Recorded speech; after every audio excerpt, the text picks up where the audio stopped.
Ahora me pusieron pantalla blanca. Ahí está. Buenos días a todos. Buen día. Bueno, hoy es viernes, día del semáforo, y vamos a hacer una presentación. Como saben, la ciudad está en semáforo rojo y se mantiene con las mismas medidas para los siguientes días, con las mismas restricciones. Les pedimos a quienes nos están escuchando que se esperen a terminar toda la presentación, no solamente los medios, sino quien nos escucha a través de las redes sociales, que permitan que terminemos la presentación para mostrar la situación de la ciudad frente al COVID y también algunos apoyos económicos adicionales que vamos a presentar el día de hoy. Entonces, seguimos en semáforo rojo con las mismas restricciones y los cambios a futuro dependerán de la evaluación de los indicadores epidemiológicos. Esto es importante que varias veces ustedes lo han preguntado y le pedí hoy a Clark que lo presentara. Es más, le voy a pedir a Clark que explique. Estos son los indicadores que utiliza la Secretaría de Salud del Gobierno de México, que fueron trabajados inclusive con todos los gobiernos de los estados, las secretarías de salud, para poder determinar el semáforo epidemiológico. Le voy a pedir a Clark que explique cada uno de los indicadores y esto es lo que en el nivel que estamos en este momento en la ciudad. Adelante. Hola, ¿qué tal? Buenos días. Si quieren para atrás, por favor. Perfecto, como ustedes creo que ya en varias ocasiones han preguntado y han sido informados no solo por el gobierno de la ciudad, sino también por el gobierno de México, el indicador del semáforo epidemiológico que determina la Secretaría de Salud Federal cada semana y se publica cada 15 días tiene estos 10 indicadores. El primero es la tasa reproductiva efectiva, que es la velocidad del crecimiento de los casos. Actualmente ellos nos ponen en 1, que significa que estamos estables, estamos en la tasa de mantenimiento de los casos. Esto no es hospitalizaciones, es casos. En tasa de incidencia de casos estimados, con el gran incremento que hemos tenido de pruebas, pues tenemos 256 casos activos estimados por cada 100,000 habitantes, que está en la categoría 4.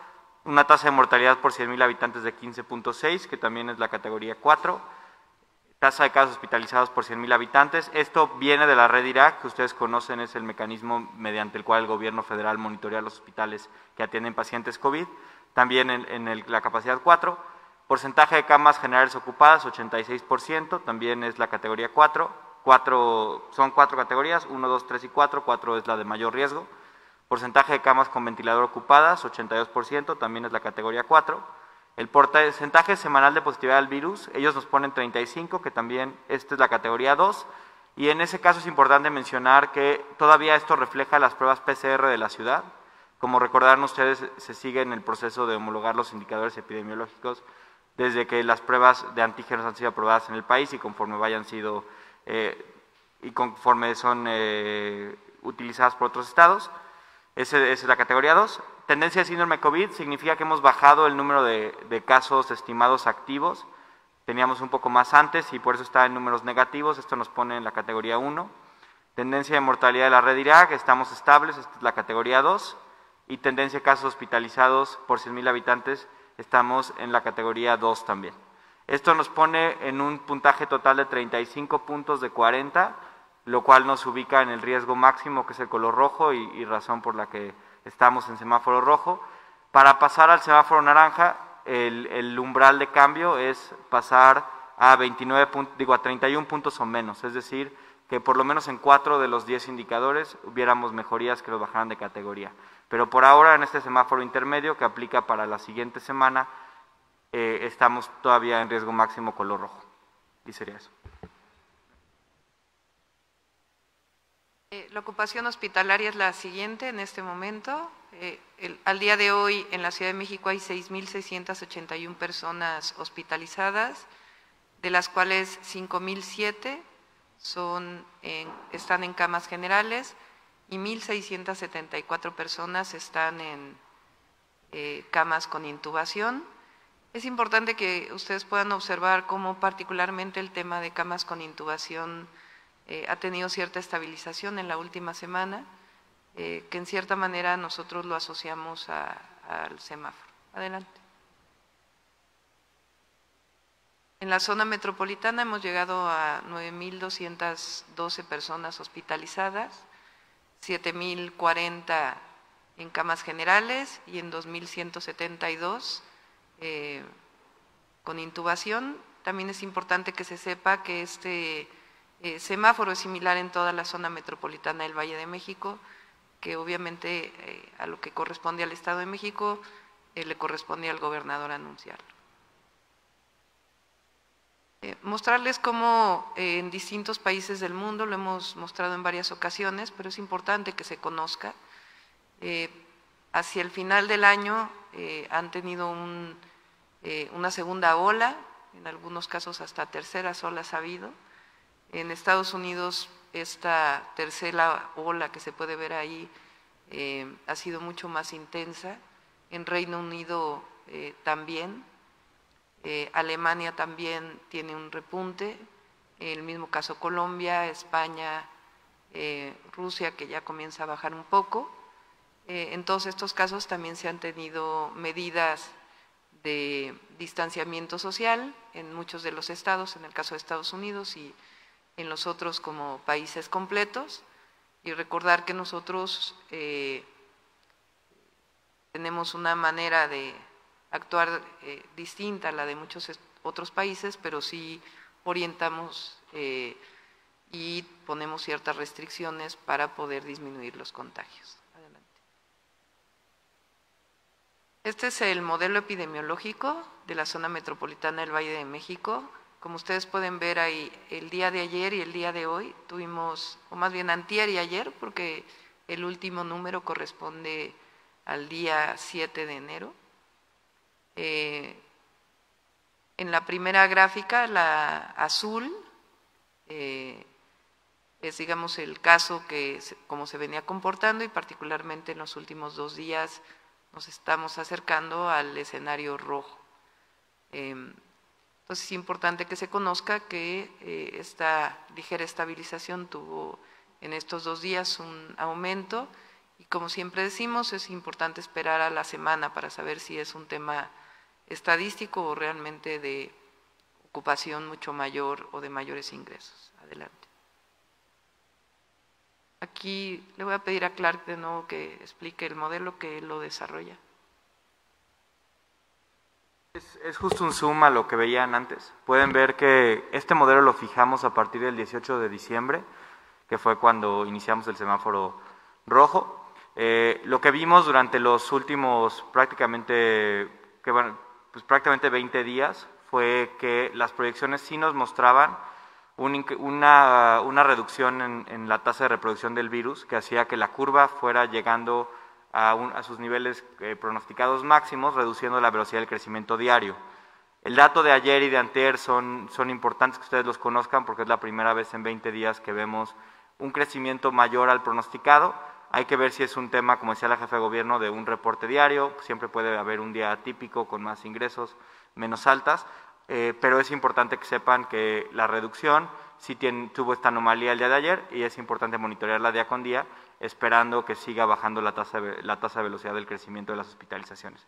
Entonces estamos justo en un escenario intermedio entre el escenario medio y el escenario alto que les hemos presentado, todavía dentro de las proyecciones. Recuerden, el escenario alto pues es un escenario que teníamos contemplado y sigue estando dentro de esos parámetros.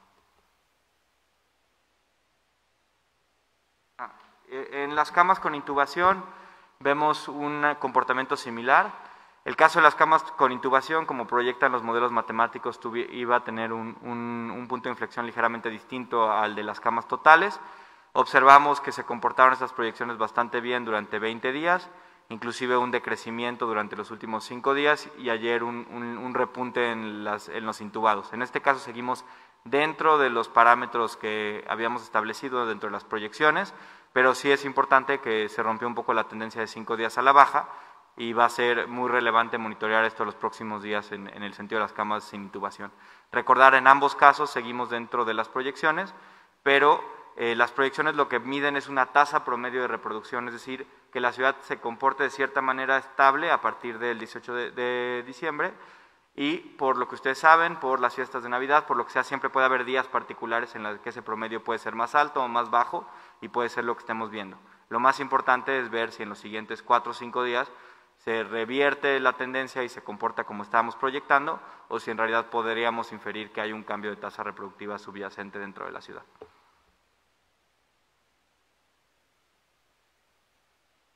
La capacidad hospitalaria al momento, adelante, estamos en 86.31% en total, 86.23% en camas generales y 86.54% en camas para intubación.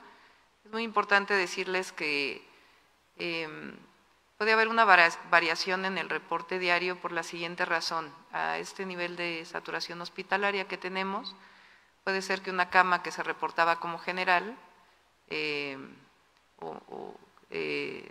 tiene ahora ventiladores y entonces se convierte en una cama con intubación, o al revés, una cama con intubación que el paciente no requiere la intubación, pero es ocupada como si fuera una cama general.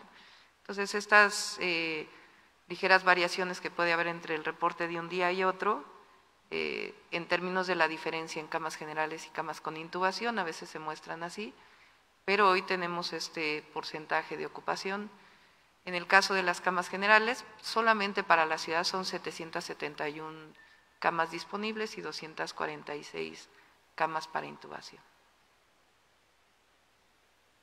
Es importante decirles que de todas maneras, gracias al apoyo que estamos teniendo el Gobierno de México y de la coordinación interinstitucional con el IMSS, con el ISSSTE, con el INSABI, SEDENA, CEMAR, va a seguir creciendo la capacidad hospitalaria. El Hospital General de Tláhuac crece a 100 camas más, viene un equipo nuevo de médicos cubanos que va a apoyar, y agradecemos esta acción solidaria. Son 75 ventiladores de esas 10 camas, es decir, van a tener la posibilidad de utilizarse como camas con intubación. 20 camas más que está incorporando la SEDENA en el hospital, en una de las zonas que tienen del Hospital Chivatito, que están ya en la adecuación física en términos del oxígeno y los gases medicinales. 10 camas más adicionales de SEDESA en el Hospital General Villa. Estamos haciendo trabajos ya para terminar el equipamiento del Hospital Topilejo, esperemos que esté listo hacia finales de semana, lo cual representará 100 camas generales y 20 de cuidados intensivos, y un convenio que se está terminando para la posibilidad, que en su momento lo anunció el presidente, pero no se había requerido y ahora de todas maneras lo vamos a desarrollar, con hospitales privados en caso de que haga falta mayor número de camas. Es decir, 100 camas que pagaría el INSABI y que estarían disponibles de manera gratuita para algún paciente que lo requiriera en la ciudad en caso de no haber, por alguna razón, espacio en los hospitales públicos. Esta es la residencia de las personas hospitalizadas en la ciudad. Tenemos un 25% que son del Estado de México, un 3% de otros estados de la República y el resto son de la propia Ciudad de México. Aunque hay hospitales, como lo hemos mostrado, particularmente las unidades temporales, como la SEDENA, los hospitales de SEDENA, la unidad que tiene temporal el Instituto Mexicano del Seguro Social en el Autódromo, el Citibanamex y la Secretaría de Marina, en este caso es mucho mayor el porcentaje de personas que no son de la ciudad, que vienen principalmente del Estado de México. Adelante. Los ingresos hospitalarios por semana están más o menos estables en las últimas 3 semanas. Esto es importante porque este crecimiento tan importante que tuvimos hacia mediados de diciembre, esto es en parte o de una manera muy importante producto pues de la disminución de la movilidad que ha habido a partir del semáforo rojo, entonces se mantienen por el momento constantes. Y por otro lado, también las altas hospitalarias hasta ahora se mantienen constantes. Adelante. Y ya vamos a dar a conocer el número de funciones, de acuerdo con defunciones adicionales que hay, de acuerdo con el registro civil, pero también ha habido un aumento en las últimas semanas de las personas que lamentablemente han fallecido. Adelante. Adelante. En el 911 ha disminuido un poco hacia final de año, que tuvimos el máximo, a 526 llamadas al 911, de las cuales 62 se traducen en traslado a un hospital y en 249 se traslada a una ambulancia, pero no necesariamente requieren traslado o hospitalización, se atiende en el domicilio y el resto de las llamadas son atendidas por médicos de Locatel o del 911. Pruebas y positividad. Quitando los días que hubo menor número de kioscos por haber sido días festivos, tenemos un promedio de más de 20,000 pruebas que se realizan en la ciudad. La semana que concluyó son 21,277. Y va disminuyendo muy lentamente, pero va disminuyendo el porcentaje de positividad, aunque en realidad en las últimas semanas se ha mantenido más o menos constante en cerca del 25%. Sí ha habido cambios en la movilidad significativos. Este es el tránsito vehicular a partir del semáforo rojo y la disminución en el transporte público de la ciudad, que también ha tenido una disminución importante. Adelante.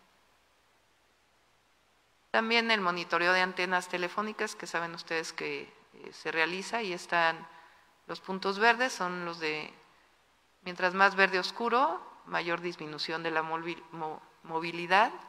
En el caso del verde claro, también sigue siendo disminución.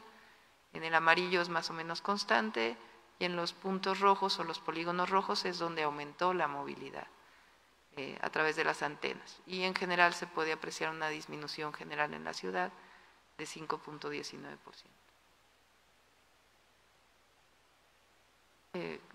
Las buenas noticias: se siguen aplicando ya las vacunas en la Ciudad de México. Ya llevamos junto con todas las instituciones de salud, 47,130 dosis de vacuna que corresponden a personas. Todos ellos tendrán que recibir su segunda dosis de acuerdo con el protocolo de esta vacuna. Adelante. Si quieres comentarlo, claro. Claro. Como ustedes saben, el modelo epidemiológico que les presentamos en las primeras diapositivas lo que muestra es las proyecciones, que aquí se ve en azul, de hecho, con la línea azul, de lo que pasa en la ciudad cuando reducimos la movilidad, cuando reducimos el contacto entre las personas y estimamos una tasa reproductiva menor a 1, es decir, que menos personas se contagian en la siguiente generación de contagios. De 100 contagiados se contagian tal vez 99 en la siguiente cohorte.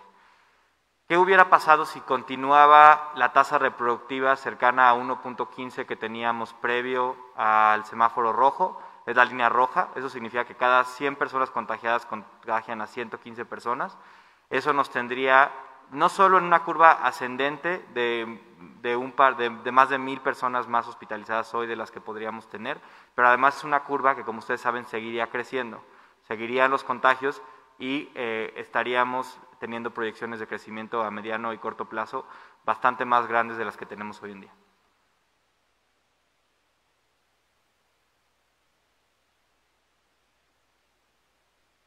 Bueno, sabemos que son tiempos difíciles y por eso agradecemos la solidaridad y el esfuerzo que empresarios y ciudadanía en general están realizando en este momento. Es indispensable mantener esta situación de disminución de movilidad en la ciudad. Es responsable hacerlo, de otra manera, pues estando en el pico más alto en este momento, sería muy difícil regresar a una situación de apertura, particularmente de los espacios cerrados, que como ustedes saben son las zonas de mayor contagio, está demostrado científicamente que es justamente ahí donde hay mayor número de contagios. Entonces, adelante. De los apoyos económicos que ya habíamos anunciado, son 10.011 solicitudes de microcréditos, tenemos a la apertura de 50.000 para que puedan seguir llenando sus solicitudes. Son microcréditos porque son de 10,000 pesos, pago a 0% de interés a los siguientes, con 4 meses de que no deben pagar nada, sino hasta 4 meses después. El apoyo que estamos dando a trabajadores, particularmente restaurantes, que sabemos que es uno de los sectores que ha sido más afectado por la pandemia. A la fecha son 69.210 registros. Recuerden que tenemos 100,000 registros por el momento, y si es necesario que haya mayor solicitud, estaríamos viendo la posibilidad de ampliarlos. Y por otro lado, 1.180.384 apoyos que dimos a las familias, que representan el apoyo de Mi Beca para empezar, y al mismo tiempo la mitad del apoyo que recibirían por útiles y uniformes escolares. ¿Qué apoyos adicionales estamos planteando en este momento? Uno que ya habíamos anunciado, que es la reducción del impuesto sobre nómina en enero para los negocios, los pequeños negocios del centro histórico de la Ciudad de México, y estamos ampliando esta reducción del impuesto sobre nómina, obviamente con la corresponsabilidad de mantener los empleos a los restaurantes de la Ciudad de México para el mes de enero. Es decir, es un apoyo extraordinario que estamos dando, no como gobierno, sino la ciudadanía, porque finalmente son recursos públicos. Es un apoyo extraordinario de la ciudadanía, particularmente este sector económico que se ha visto más afectado, en la reducción del impuesto sobre nómina inmediato para el mes de enero, a condición de que guarden los empleos de sus trabajadores, además del apoyo que estamos dando a los trabajadores de este ramo de la economía. Y también, como decía, a comercios del centro histórico de la Ciudad de México, Polígono A y Polígono B. Esto representa un apoyo cercano a los 40 millones de pesos en total de los dos, reducción de impuestos sobre nómina para el mes de enero. La otra cosa que habíamos planteado es que, si ustedes recuerdan, nosotros enviamos, o personalmente envié una carta firmada personalmente a los principales empresarios que rentan, o empresarios inmobiliarios que rentan en el centro histórico de la ciudad, y hemos recibido una gran respuesta por parte de ellos, en donde hay un compromiso de un descuento por parte de ellos de 50% en las rentas para sus inquilinos, particularmente para el mes de enero, y poder diferir estas rentas. Obviamente son acuerdos privados, pero es un acuerdo importante para todos los empresarios del centro histórico.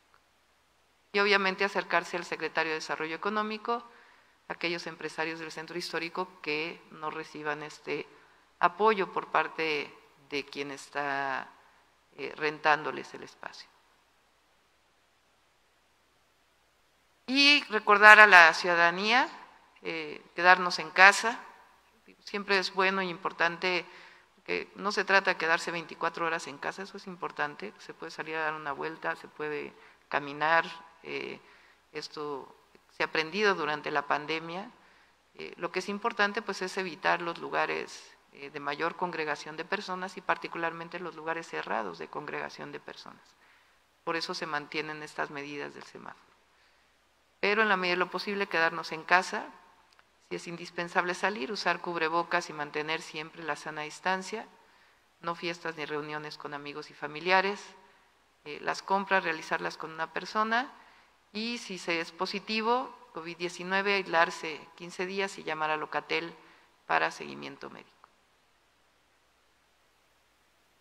Recuerden que es la vida la que está en juego, que la ciudad está hoy en su máximo nivel de hospitalización desde el inicio de la pandemia y que tenemos que trabajar conjuntamente para poder llegar a un nivel de disminución. Ha ayudado el semáforo, de otra manera hubiéramos seguido creciendo a la misma velocidad, pero es muy importante que sigamos con estas medidas, con este apoyo extraordinario que estamos dando. Sabemos que es una situación muy difícil para todos y todas, pero es importante la colaboración y la responsabilidad de todas y todos en este caso.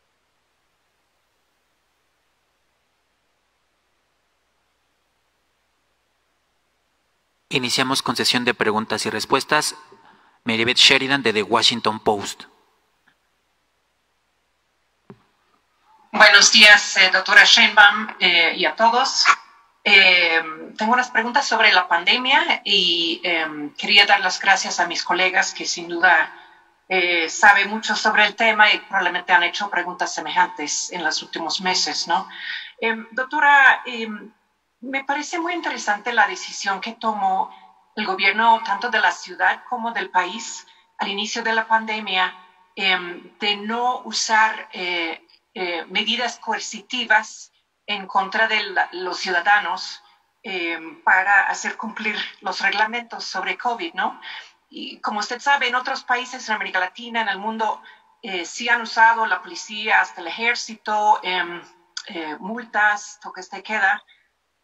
Y quisiera entender por qué México, o sea, cuáles eran las conversaciones en el gobierno que los llevaron a adoptar una política de no usar esas medidas más duras. Es una convicción, no es una discusión. Hay estados que lo han tomado, hay estados de nuestro país que lo han tomado. Nosotros por convicción no lo hacemos. Nosotros creemos en la educación y en la participación ciudadana, siempre. Entonces, tomamos medidas de restricciones en ciertas actividades económicas de acuerdo con el semáforo y un trabajo coordinado que se hizo en su momento para definir la semaforización y qué actividades deberían no estar abiertas durante el semáforo, conociendo pues la dificultad económica que esto representa. Entonces, en ese caso, sí hay, digamos, medidas restrictivas en términos de el desarrollo de ciertas actividades. Pero el utilizar la fuerza pública para multar a un ciudadano por no usar cubrebocas, por ejemplo, no es nuestra convicción. Creemos más en la educación, en la formación de la ciudadanía, y somos una de las ciudades del mundo que más uso de cubrebocas tiene, comparado inclusive con algunas ciudades que ponen multas. Ha habido situaciones, por ejemplo, en nuestro país en donde ha habido una represión policial muy fuerte en algunos otros estados de la República por un ciudadano que no usaba cubrebocas. Entonces, nosotros no creemos en eso, no creemos en la represión. Creemos en la educación y en la consolidación de políticas que nos ayuden conjuntamente a salir adelante de la pandemia. La Ciudad de México es una ciudad muy solidaria, muy solidaria. Y la solidaridad se muestra siempre en los momentos más difíciles. Esta ciudad es una ciudad sísmica. En 1985 se mostró en su gran esplendor la solidaridad ciudadana. En el 2017 con el sismo también fue así. Y ahora sí lo vemos, siempre hay excepciones, pero la gran mayoría de los ciudadanos responde a este llamado por convencimiento propio. Gracias, doctora, pero pues para entender un poquito mejor los factores que llevaron ustedes a tomar una decisión que sí es distinta a lo que han tomado en muchos países, ¿no? O sea, los factores eran de que pues es un país con un pasado autoritario, es que no se cree que hay la capacidad de parte de la policía o por su entrenamiento, por sus números. O sea, es una cosa de que obviamente hay una gran parte de la ciudadanía que trabaja en el sector informal. O sea, no entiendo un poco o sea, obviamente muchos otros países tomaron decisiones diferentes, ustedes tomaron esa. ¿Y cómo fue la discusión, no? ¿Por qué México ha sido así? A ver, no es México, o sea, es el gobierno federal, son muchos gobiernos estatales, hay gobiernos estatales que son de otra orientación política que han tomado otras decisiones. Hay países como Japón que tampoco ha tomado decisiones autoritarias. O sea, no somos el único país que no lo ha hecho y con una cultura diferente, totalmente distinta. Es una convicción. Cuando yo entré al gobierno de la ciudad, lo primero que hice fue desaparecer el cuerpo de granaderos, que es un cuerpo represivo, era un cuerpo represivo del gobierno de la ciudad que se asoció en su momento, o más bien que estuvo vinculado a distintos actos represivos en la ciudad. Entonces nosotros venimos de una convicción en donde es evidente que el gobierno tiene que tomar medidas y acciones, pero no venimos de una convicción represiva. Ustedes en Estados Unidos han visto mucho abuso policial, mucho, y manifestaciones que se generan en contra del abuso policial. Nosotros no queremos que eso pase en México. Y la capacitación a nuestra policía permanentemente ha sido no abuso policial. Estamos en contra del abuso policial.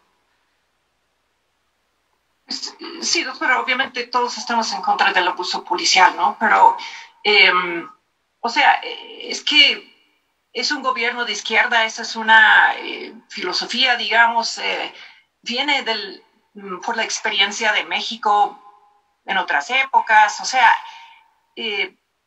estoy simplemente tratando de entender un poquito mejor cómo eran las conversaciones que los llevaron a adoptar esa política, ¿no?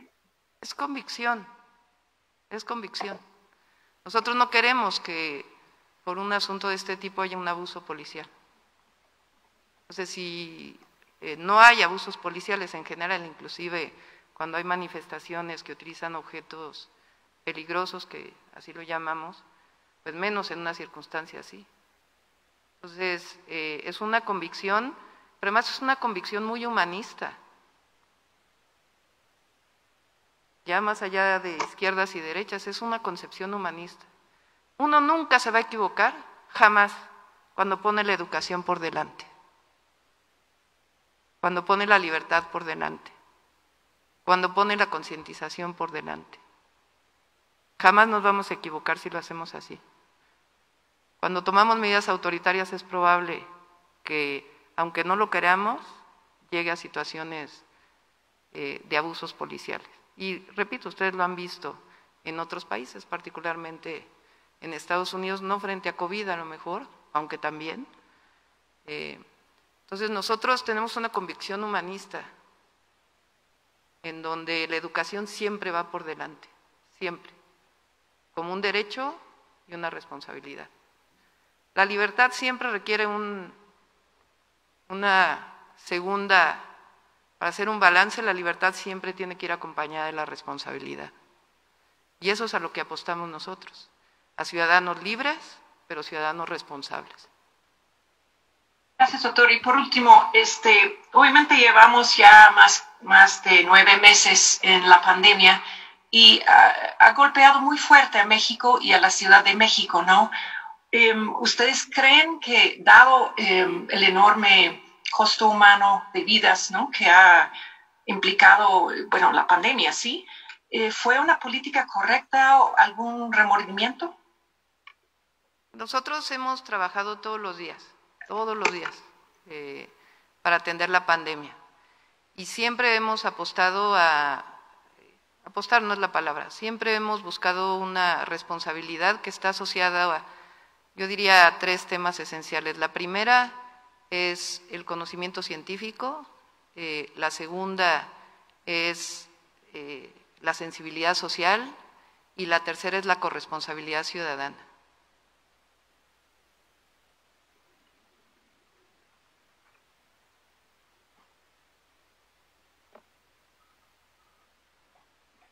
Entonces, o sea, sí se cree que ha sido la política correcta. Hemos trabajado todos los días y hemos hecho nuestro mejor esfuerzo, en un esfuerzo coordinado con el Gobierno de México, todo el tiempo. Entonces, hay que ver lo que ha ocurrido en otros lugares del mundo. Nosotros lo dije ayer o antier y es importante repetirlo, lo dijo hace poco también el presidente de la República. En México se impuso durante décadas un modelo económico que convirtió la salud en una mercancía y no en un derecho. Y nosotros concebimos a la salud como un derecho. Eso también lo conocen en otros países del mundo que han privatizado los servicios de salud. Cuando se privatizan los servicios de salud, entonces los más pobres no tienen acceso a la salud. Y nosotros concebimos la salud como un derecho. Y en esa concepción, el esfuerzo que ha hecho el Gabinete de Salud, coordinado por el propio presidente de la República, para ampliar el número de hospitales, para buscar el apoyo de médicos especialistas, porque esa política de 30 años que convirtió la salud en una mercancía o que pretendió convertir la salud en una mercancía, y gracias a la resistencia del pueblo de México no ocurrió así, cerró las puertas para la educación a quien quería ser especialista. Aquí lo conoce Oliva, que es experta en salud pública. Ella era la coordinadora del posgrado de la UAM en salud pública, hoy es nuestra gran secretaria de salud de la Ciudad de México. No sé cuántos estudiantes se quedaban sin entrar a especialidad por el examen de admisión. Más de la mitad. O sea, un estudiante, cuando estudió hace 40 años, 50 años, que México era uno de los servicios de salud o uno de los sistemas de salud más reconocidos en el mundo, el mejor momento del ISSSTE, del IMSS, de los servicios de salud pública. La gran mayoría de los hospitales de la ciudad públicos se construyeron en los 60. Después, cuando entró el presidente López Obrador como jefe de gobierno, se construyó un nuevo hospital, el Belisario Domínguez, de especialidades.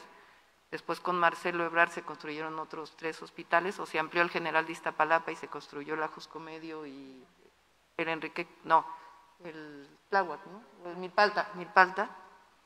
Y nosotros estamos construyendo 2 nuevos hospitales más y vamos a remodelar uno más como parte del proyecto de salud pública de la ciudad.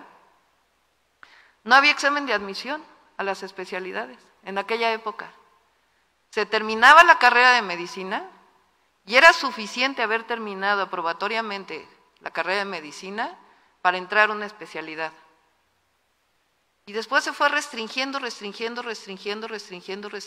una idea de que mientras más exámenes de admisión, mayor calidad educativa iba a haber.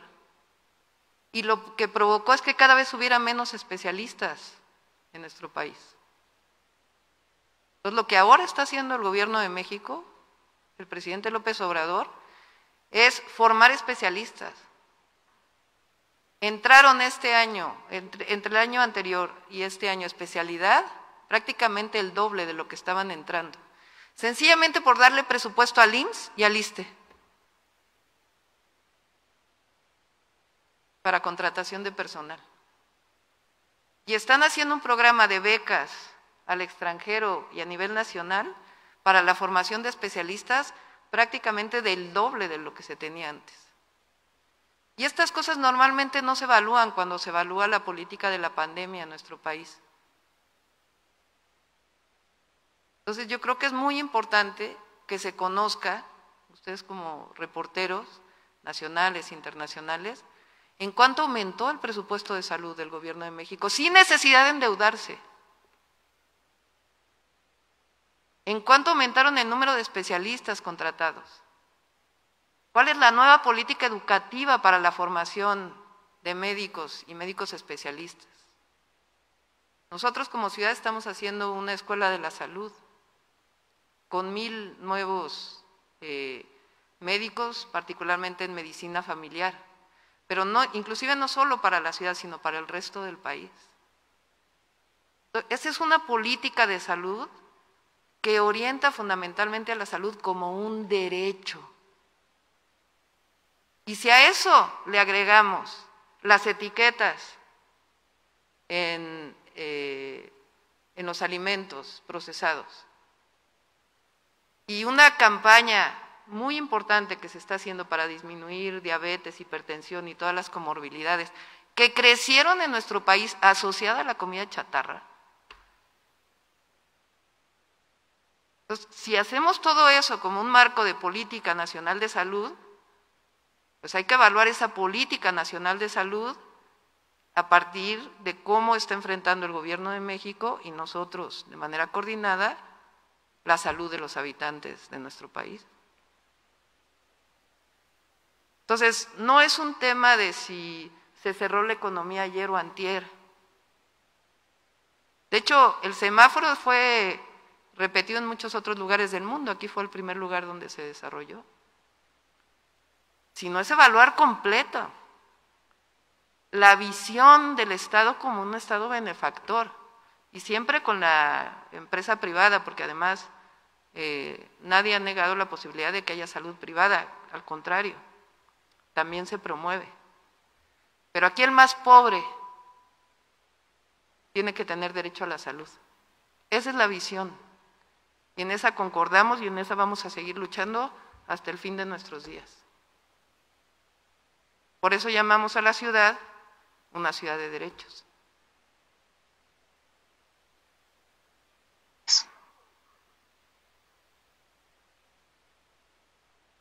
Continuamos con Rocío González de La Jornada.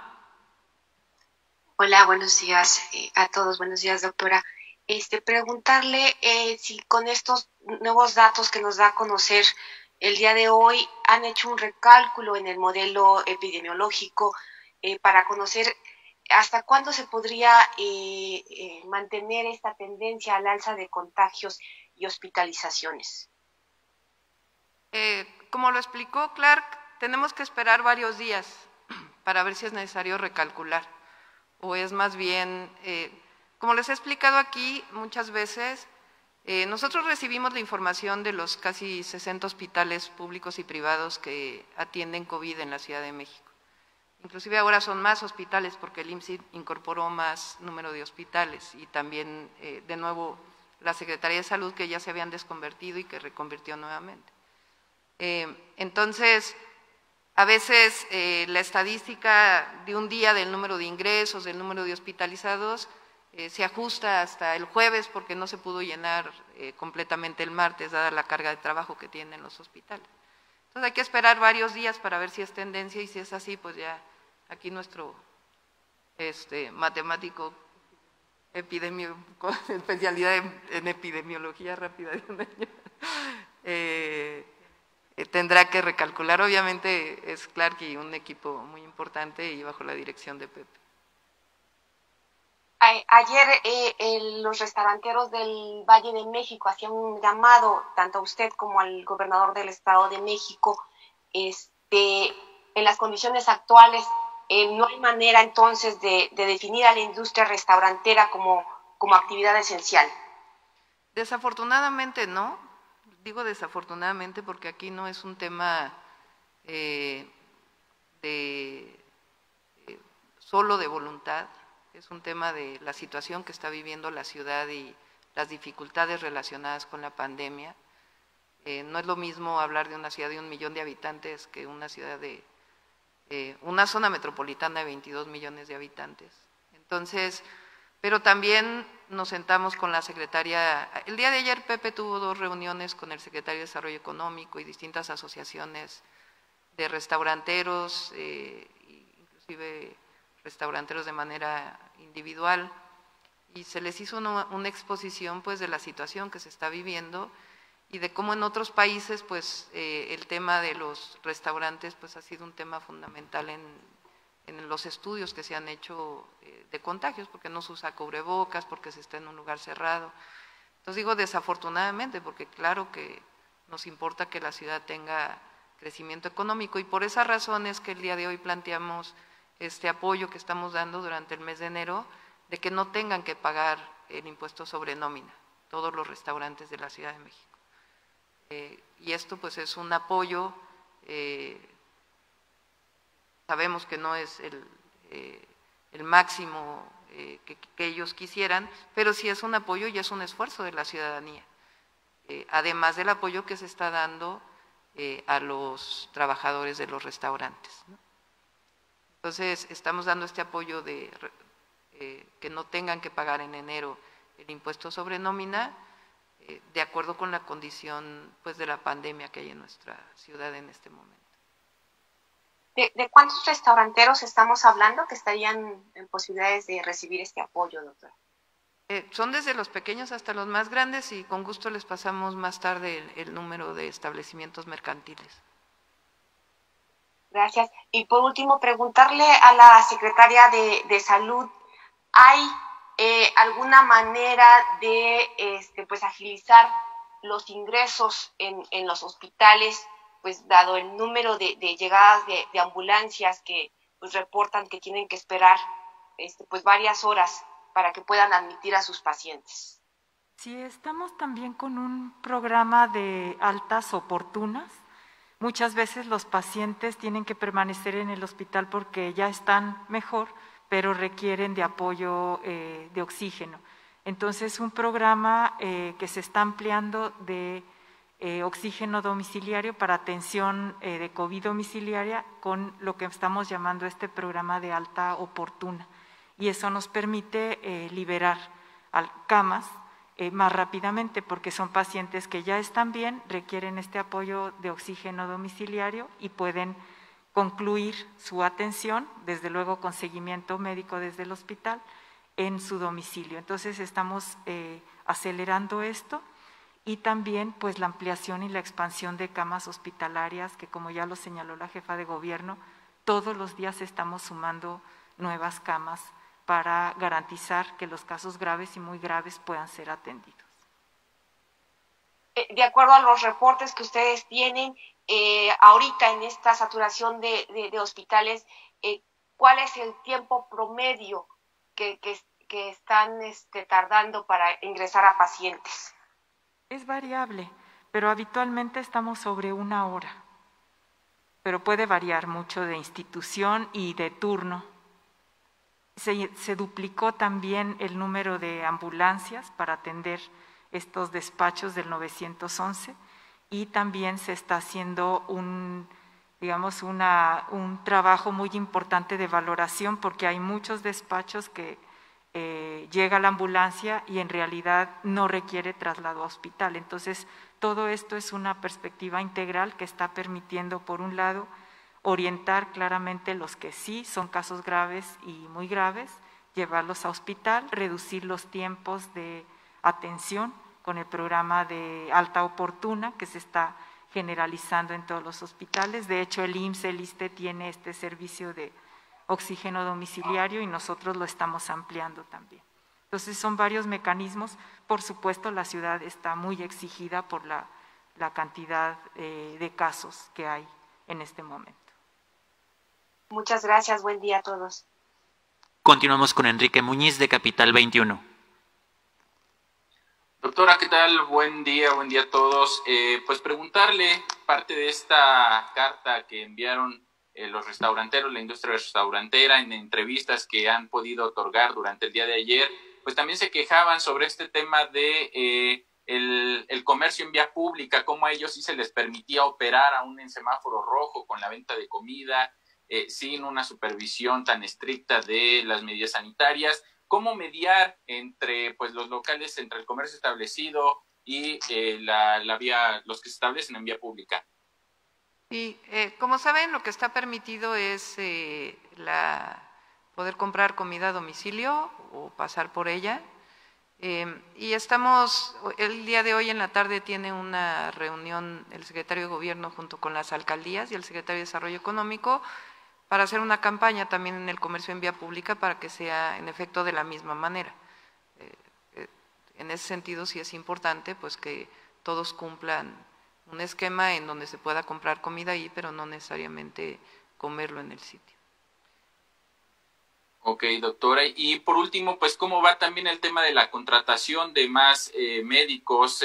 Nos quedamos, en este caso habíamos visto ya filas registrándose para poder acceder a una de estas plazas. ¿Cómo va este tema? ¿Cómo ha ido avanzando, sobre todo en los hospitales y los centros de salud de la Ciudad de México?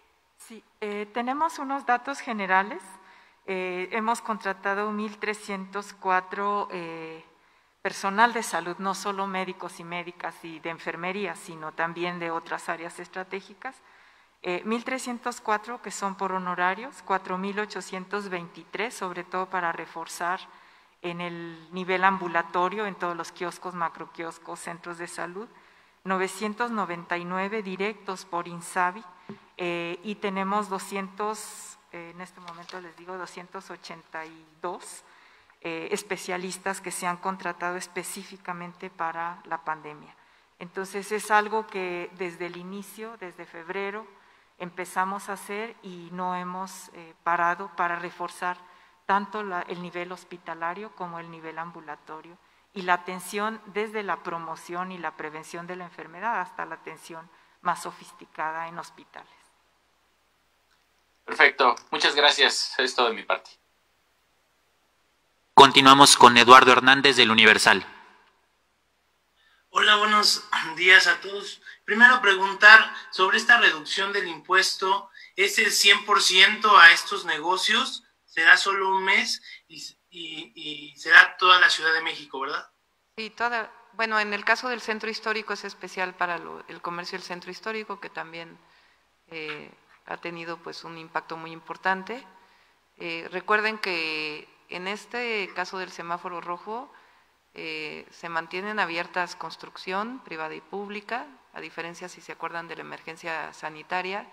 La manufactura también permanece abierta como actividad esencial, y los pequeños negocios de barrio, que le llamamos, que tienen 2, 3 trabajadores en las colonias, en este caso no se orientó a que se cerrara. Entonces, en el caso del centro histórico, este apoyo en particular es el 100% y para enero, y de igual manera en el caso de los restaurantes, ahí sí en toda la ciudad y a los distintos niveles. Preguntarle, empresarios ayer solicitaban o decían que ¿por qué solo se está apoyando al centro histórico y no a toda la Ciudad de México?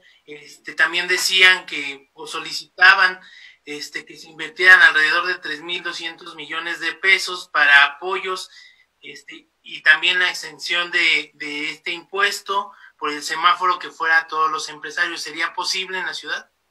Recuerden que nosotros también tenemos una orientación en donde el apoyo sea directo a la ciudadanía. El tema de los apoyos que se dieron de cerca de 800 pesos en promedio para todos los niños y niñas de la ciudad, que se dieron el año 2020 durante 3 meses, y en este año los dimos para el mes de enero. Ese apoyo representa alrededor de 1,100 millones de pesos. Entonces, y en particular en el ramo restaurantero sabemos que es uno de los ramos que más problemática ha tenido. Entonces, dado que los pequeños negocios de colonia, internos de las colonias, que eso es muy importante porque no es a cualquier negocio, permanecen en este momento abiertos, y esa es la orientación que se ha dado, y en particular en este sector. Hay que recordar que así como se tiene que hacer un manejo responsable, una política responsable de la pandemia, también es muy importante hablar de la reactivación económica. Y uno de los elementos sustantivos de la reactivación económica es la obra pública. Entonces, hay una serie de acciones de obra pública que continúan y que representan un porcentaje muy importante de generación de empleo, que genera empleos indirectos, particularmente el sector de la construcción. Entonces, quitar dinero a la obra pública, porque el dinero es finito, no es que, y nosotros no estamos de acuerdo tampoco en endeudar a la ciudad. Entonces, estamos pidiendo también una deuda responsable, este año es de 4,500 millones. Nuestro compromiso de reducir la deuda de la ciudad hacia el final de la administración sigue siendo así. Es importante, por ejemplo, que ustedes sepan que el año 2020, por la adquisición de deuda pues, de años anteriores, que se renegoció para que se pudiera pagar a partir del 2018 en la ciudad, El año pasado se pagaron cerca de 11,000 millones de pesos de capital e intereses. Entonces, no podemos seguir endeudando a la ciudad de manera irresponsable. Y nuestro compromiso es entregar la ciudad con menos deuda de la que recibimos, y eso lo vamos a cumplir. Pero este año estamos asumiendo además una parte para que termine más rápido de la línea 12 del metro hacia el poniente, para que podamos inaugurarla en a finales del 2022. Entonces, la obra pública representa un potencial muy importante. Entonces, con el cálculo responsable que hizo Secretaría de Administración y Finanzas de los ingresos de la ciudad, pues lo que queremos es que siga esta inversión pública fundamental en educación, en salud, en obras necesarias para agua, drenaje, movilidad, etcétera. Entonces, si utilizáramos 3,500 millones para apoyar empresarios, pues dejaríamos de hacer todo lo otro de la ciudad.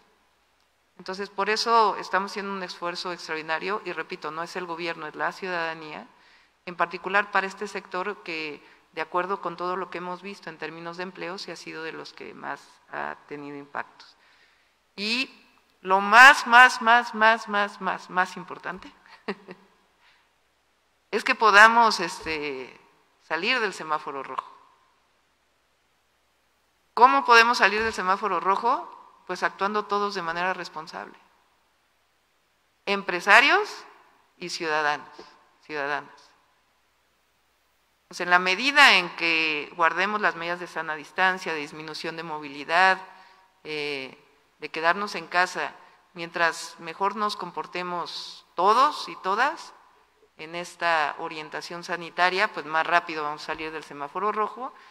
Además, pues de este esfuerzo muy importante que está haciendo el Gobierno de México para poder traer vacunas, y que pues esperemos la solución definitiva a la pandemia del COVID-19.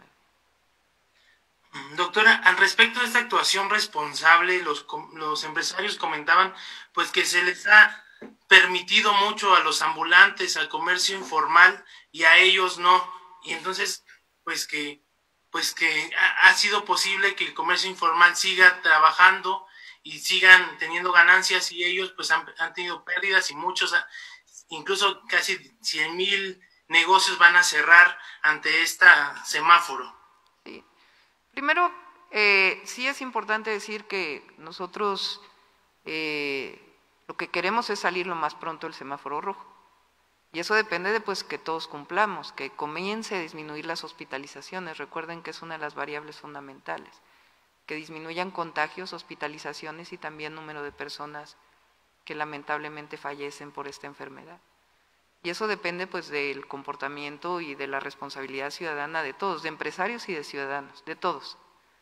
En el caso del comercio en vía pública, recuerden que con excepción del tema del 5 de enero, no hubo romerías en diciembre. Eso también representa una disminución de ingresos muy importante para comercio no establecido. Recuerden que se cerró la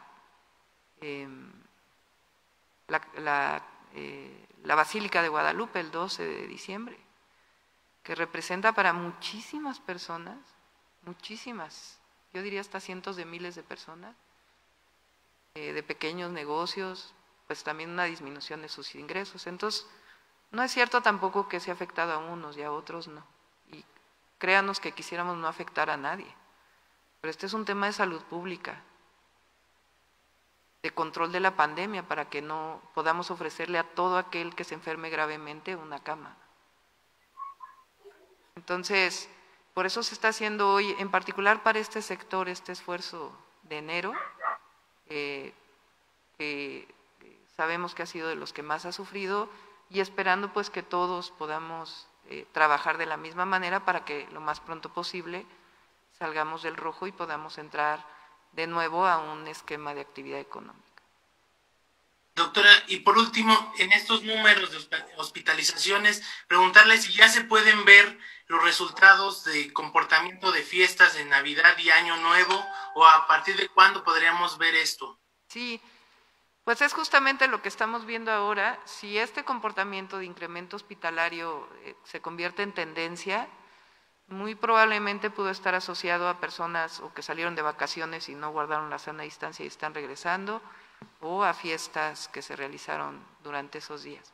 Vamos a ver cómo se comporta la siguiente semana. Uno quisiera realmente pues poder saber con antelación cómo se va a comportar, por eso tenemos estos modelos, pero hay que esperar día a día a ver el comportamiento de la pandemia. Y si en efecto vuelve a crecer, pues es probable que haya sido por un tema de las personas que regresaron. Vamos a hacer una especie de encuesta a las personas que están ingresando a hospitales, nos va a ayudar todas las instituciones de salud, para poder saber si las personas se fueron a algún lugar de vacaciones o dónde estiman que se contagiaron. Vamos a ver cómo resulta esta encuesta para podérselas informar. Estaríamos en condiciones de hacerlo por ahí del martes o miércoles. Perfecto, muchísimas gracias, doctora. Gracias a ti, Eduardo. Continuamos con David Santiago de La Octava. Doctora, ¿qué tal? Muy buenas tardes a todos. El semáforo rojo, doctora, ¿qué periodo va a abarcar? Si nos pudiera aclarar este tema. Anteriormente había dicho que hasta el 10, pero ahora, ¿qué periodo va a ser? Ojalá tuviéramos todas las respuestas. Hay que ver cómo se mueve la pandemia y decirle a la ciudadanía, a los restauranteros, a los empresarios, a todos. Sabemos que se está viviendo una situación difícil, no somos poco sensibles a ello, y por eso estos esfuerzos que estamos haciendo también de apoyos. Pero es muy importante que no se rebase la capacidad hospitalaria, y al mismo tiempo que crece la capacidad hospitalaria, porque también todas las instituciones están haciendo un gran esfuerzo. Y recuerden que cuando hablo de instituciones, no es la Secretaría de Salud o la institución Secretaría de Salud o la institución IMSS, son los trabajadores de la salud, son los médicos, las médicas, enfermeras, enfermeros, camilleros, afanadores, todas las distintas actividades que se realizan dentro de un hospital, que son los que están enfrentando todos los días a los enfermos graves de COVID y tratando de salvar vidas. Entonces, el esfuerzo extraordinario que están haciendo nuestros médicos, médicas, trabajadores de la salud, hay que ser solidarios también con ellos. Entonces, entendemos la situación que vivimos, es una pandemia, y en la medida en que todos colaboremos, en esa medida vamos a salir más rápido. Doctora, entonces, se puede decir que en este momento todavía es indefinido la fecha cuando se podría levantar el semáforo rojo, ¿verdad?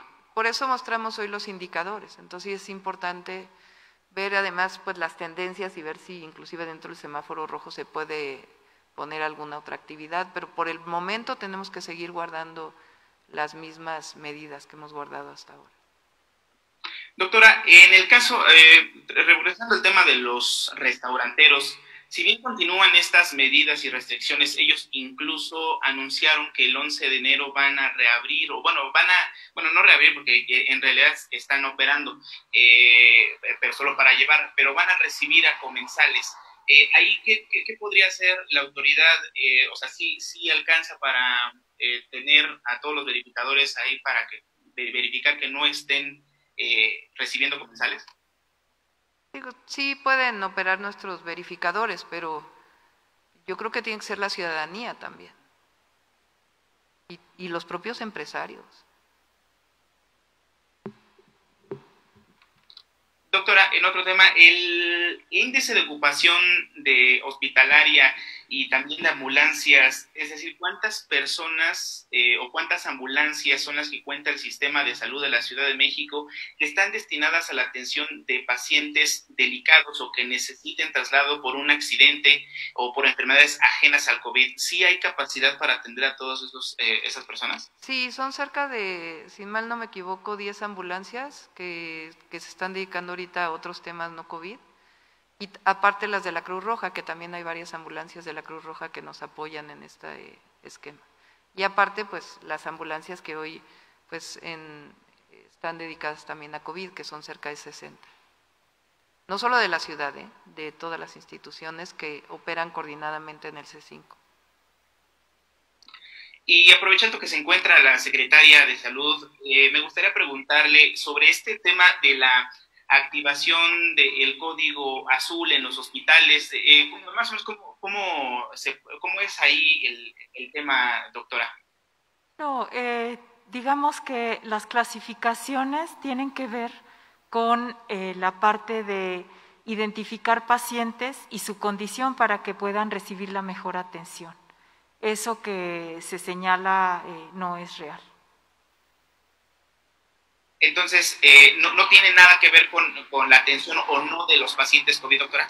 No, lo que clasificamos es pacientes verdes, rojos, amarillos, y tiene que ver con el tipo de atención que requiere, para que quien despacha, quien llega y quien recibe en un hospital, en una unidad de salud, sepa que tiene que estar preparado para recibir un paciente más o menos grave o que requiere cierto tipo de atención.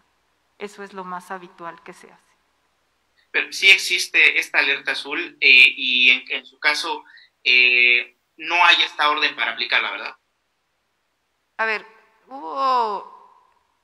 ha habido siempre una orientación a la ciudadanía para que en caso de estar enfermo grave de COVID, llame al 911 a Locatel o se acerque a uno de los triajes, inclusive a los propios centros de salud, para que pueda ser orientado.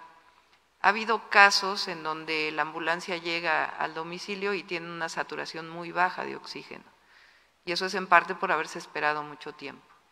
Entonces, esos son los códigos rojos que llama Oliva y que se llevan a un hospital que tiene espacio en urgencias y que tiene la posibilidad de intubación inmediata. Si desafortunadamente o lamentablemente fallece un paciente de este tipo, una persona porque se esperó mucho para llegar al hospital, recuerden que tenemos todo el apoyo a las familias para pues poderles dar un apoyo gratuito en caso de que la persona haya fallecido. Entonces, el objetivo fundamental pues es que las personas reciban una atención. Pero hay momentos en que se llega, que eso lo puede explicar mejor Oliva, en donde ya la saturación, la persona se esperó demasiado y por eso es la orientación de que se usen oxímetros para que no se llegue a una situación de ya una saturación menor, pues que tiene más riesgos para la vida, ¿no? Por ejemplo, una de las cosas que hemos estado insistiendo es que si baja la saturación de oxígeno, las personas corren más riesgo. Es un dato de alarma, la fiebre muy alta, la cefalea que no se controla y también esta parte de la baja de saturación de oxígeno. El cuadro de COVID, el cuadro grave, muchas veces cursa con lo que se llama hipoxia silenciosa, y esto tiene que ver con que la gente no se da cuenta, por eso la recomendación del oxímetro. No se da cuenta, cree que está solo cansada, somnolienta, y lo que tiene es una bajísima saturación de oxígeno, y esto pone en grave peligro la vida. Y es lo que ha ocurrido en distintos momentos, por eso nuestro llamado es a que llamen al 911 con estos datos de gravedad o a Locatel para recibir orientación, porque estamos recibiendo pacientes multitratados en los hospitales con muchos tratamientos que no sirven, solo complican más los cuadros y muy tardío. Entonces, esa llamada de insistencia de llamen a Locatel, hay médicos capacitados que los pueden orientar y pueden atender y resolver sus dudas. No esperen al último minuto. Muchísimas gracias, Grace. Buenas tardes a todos. Última pregunta, Carlos Navarro del Heraldo.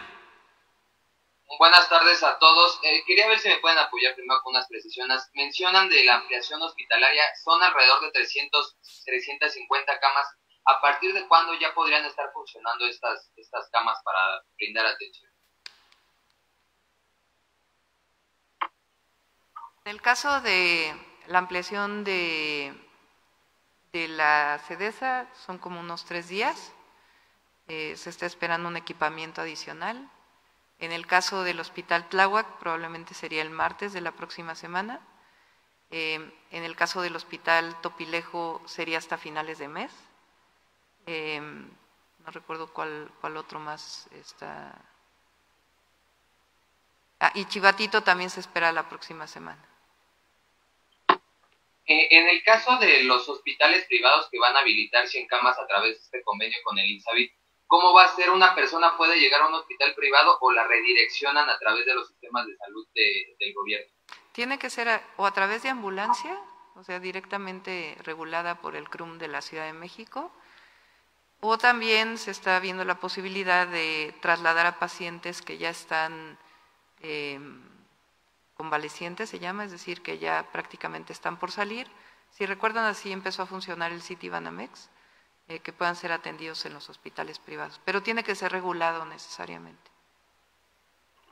Ok, y me gustaría preguntarle si me puede confirmar, Eduardo Clark, que de acuerdo con el reporte ayer presentado, fueron 274 fallecimientos por COVID-19. ¿Es la cifra más alta en esta emergencia sanitaria que se ha registrado de un día para otro?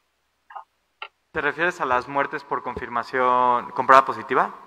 ¿Puedes repetir la pregunta? Nada más no oí exactamente lo último, Carlos, perdón. Que si nos puedes confirmar que ese número de 274 muertes confirmadas por COVID que presentaban en el reporte de ayer es la cifra más alta que se ha registrado en la Ciudad de México durante esta emergencia.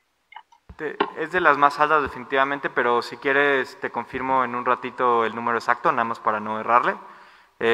Ahorita te busco vía comunicación social.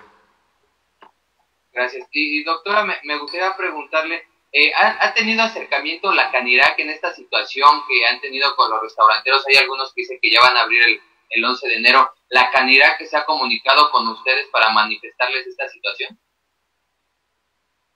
Pepe, si puedes, por favor, apoyarnos con la respuesta. Perdón, ¿puede repetir la pregunta? Que si ayer, en el reporte presentado ayer, mencionaban 274 muertes confirmadas por COVID. Ok. Que si ha tenido acercamiento la Canirac con ustedes para manifestarles que hay algunos que van a abrir este 11 de enero por las condiciones que están pasando. Sí, gracias Carlos por la pregunta. Hay un sector de restauranteros que anunciaron en un desplegado en medios esto. Nosotros tuvimos ayer una reunión con miembros de la Canirac y también, como mencionaba la jefa de gobierno, con restauranteros en lo individual. Se les explicó la situación que está pasando la ciudad. Les explicó también la evidencia científica que apunta por el tema de los aerosoles a espacios de multicontagio que son cerrados, con poca ventilación, etcétera. Y, por supuesto, se abordó el tema de platicar con ellos pronto para en su momento ver cuáles serán las condiciones de reapertura. Realmente lo que encontramos pues, fue una actitud de mucha cooperación. Ellos entienden la situación por la que está atravesando la ciudad. Nosotros entendemos la situación económica por la que están atravesando, por eso el tema de los apoyos justamente dirigidos a trabajadores del sector y el hecho de que sigan siguiendo operando servicio a domicilio. Entonces, la verdad, no, el punto que tú mencionas, Carlos, no fue el centro de la conversación, fue más bien pues ponerlos al tanto de lo que está ocurriendo en la ciudad y, por supuesto, de su lado, pues una disposición de mucha colaboración, de mucha empatía y de mucha solidaridad, ¿no? Se entiende que la ciudad no está en condiciones de reiniciar actividades en espacios de alto riesgo, ellos lo entienden también así, y lo importante pues es justamente esa corresponsabilidad pues para garantizar que la curva del modelo que presentaba Clark hace rato pues continúe esta tendencia y caiga en los días siguientes. Doctora, si hay algunos que desafíen a la autoridad abriendo sus establecimientos para que comensales ingresen, ¿serán sancionados conforme a la ley o qué va a proceder en estos casos para aquellos que desafíen a la autoridad? Pues esperemos que no sea así. Esperemos que no sea así. También la ciudadanía que sepa que pues no es momento para asistir a lugares cerrados. Y siempre puede haber la acción de un inspector, de un verificador del INVEA. Pero sí es muy importante la responsabilidad social, este esfuerzo que estamos haciendo e informarle a la ciudadanía, que es muy importante, como mencionaba, como empezó la conferencia, siempre vamos a hacer nuestro mayor esfuerzo para la comunicación, la educación de las personas y decir que no es momento para ir a espacios cerrados.